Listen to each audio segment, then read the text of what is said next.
पंच तत्वों की साधना भाग 1। पंच तत्वों के द्वारा इस समस्त सृष्टि का निर्माण हुआ है। मनुष्य का शरीर भी 5 तत्वों से ही बना हुआ है। इन तत्वों का जब तक शरीर में उचित भाग रहता है तब तक स्वस्थता रहती है। जब कमी आने लगती है तो शरीर निर्बल, निस्तेज, आलसी, असक्त तथा रोगी रहने लगता है। स्वास्थ्य को कायम रखने के लिए यह आवश्यक है कि तत्वों को उचित मात्रा में शरीर में रखने का हम निरंतर प्रयत्न करते रहें और जो कमी आवे उसे पूरा करते रहें। नीचे कुछ ऐसे अभ्यास बताए जाते हैं जिनको करते रहने से शरीर में तत्वों की जो कमी हो जाती है उसकी पूर्ति होती रहती है और मनुष्य अपने स्वास्थ्य को अच्छा बनाए रहते हुए दीर्घ जीवन प्राप्त कर सकता है। पृथ्वी तत्व में विषों को खींचने की अद्भुत शक्ति है। मिट्टी की टिकिया बांधकर फोड़े तथा अन्य अनेक रोग दूर किए जा सकते हैं। पृथ्वी में से एक प्रकार की गैस हर समय निकलती रहती है। इसको शरीर में आकर्षित करना बहुत लाभदायक है। प्रतिदिन प्रातःकाल नंगे पैर टहलने से पैर और पृथ्वी का संयोग होता है। उससे पैरों के द्वारा शरीर के विष खींचकर जमीन में चले जाते हैं और ब्रह्म मुहूर्त में जो अनेक आश्चर्यजनक गुणों से युक्त वायु पृथ्वी में से निकलती है उसको शरीर सोख लेता है। प्रातः काल के सिवाय यह लाभ और किसी समय में प्राप्त नहीं हो सकता। अन्य समयों में तो पृथ्वी से हानिकारक वायु भी निकलती है जिससे बचने के लिए जूता आदि पहनने की ज़रूरत होती है। प्रातःकाल नंगे पैर टहलने के लिए कोई स्वच्छ जगह तलाश करनी चाहिए। हरी घास भी वहाँ हो तो और भी अच्छा है। घास के ऊपर जमी हुई नमी पैरों को ठंडा करती है। वह ठंडक मस्तिष्क तक पहुँचती है।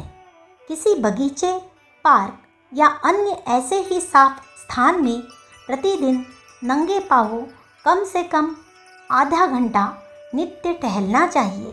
साथ ही यह भावना करते चलना चाहिए, पृथ्वी की जीवनी शक्ति को मैं पैरों द्वारा खींचकर अपने शरीर में भर रहा हूँ और मेरे शरीर के विषों को पृथ्वी खींचकर मुझे निर्मल बना रही है। यह भावना जितनी ही बलवती होगी उतना ही लाभ अधिक होगा। हफ्ते में 1-2 बार स्वच्छ भुरभुरी पीली मिट्टी या शुद्ध बालू लेकर उसे पानी में गीली करके शरीर पर साबुन की तरह मलना चाहिए। कुछ देर तक उस मिट्टी को शरीर पर लगा रहने देना चाहिए और बाद में स्वच्छ पानी से स्नान करके मिट्टी को पूरी तरह से छुड़ा देना चाहिए। इस मृतिका स्नान से शरीर के भीतरी ओर चमड़े के विष खिंच जाते हैं और त्वचा कोमल एवं चमकदार बन जाती है। जल तत्व। मुरझाई हुई चीज़ें जल के द्वारा हरी हो जाती है। जल में बहुत बड़ी सजीवता है। पौधे में पानी देकर हरा भरा रखा जाता है। इसी प्रकार शरीर को स्नान के द्वारा सजीव रखा जाता है। मैल साफ करना ही स्नान का उद्देश्य नहीं है, वरन जल में मिली हुई विद्युत शक्ति, ऑक्सीजन, नाइट्रोजन आदि अमूल्य तत्वों द्वारा शरीर को सींचना भी है। इसलिए ताजे, स्वच्छ, सह्य ताप के जल से स्नान करना कभी न भूलना चाहिए। वैसे तो सवेरे का स्नान ही सर्वश्रेष्ठ है, पर यदि सुविधा न हो तो दोपहर के पहले स्नान ज़रूर कर लेना चाहिए। मध्याह्न के बाद का स्नान लाभदायक नहीं होता। हाँ, गर्मी के दिनों में संध्या को भी स्नान किया जा सकता है।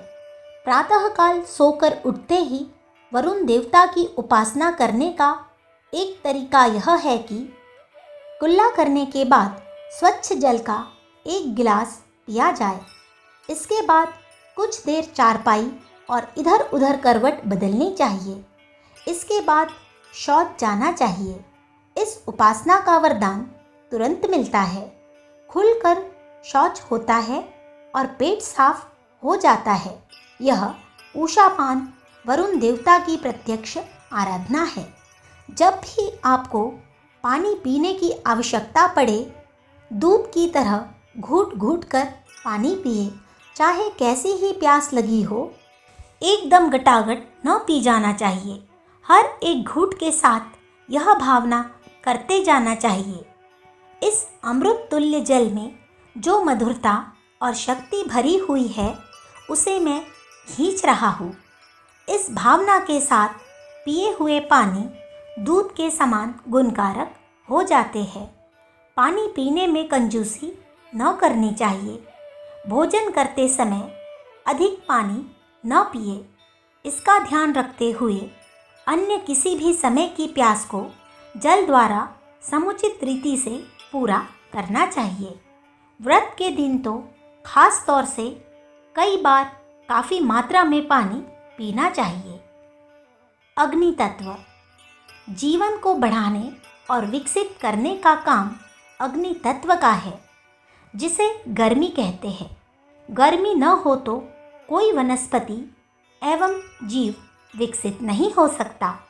गर्मी के केंद्र सूर्य उपासना और अग्नि उपासना एक ही बात है।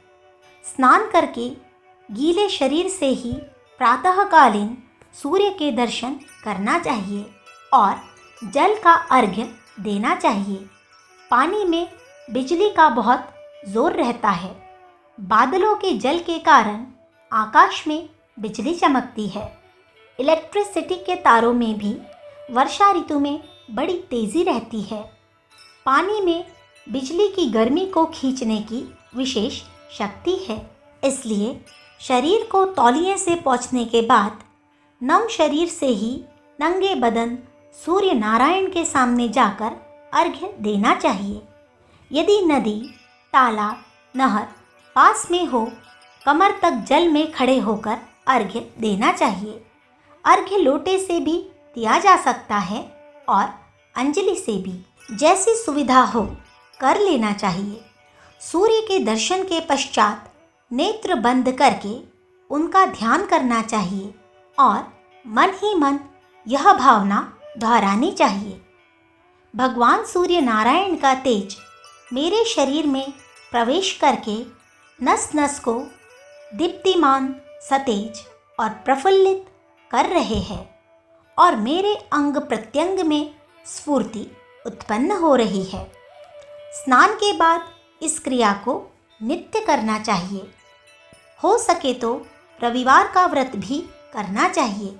यदि पूरा व्रत न हो सके तो एक समय बिना नमक का भोजन करने से भी सूर्य का व्रत माना जा सकता है।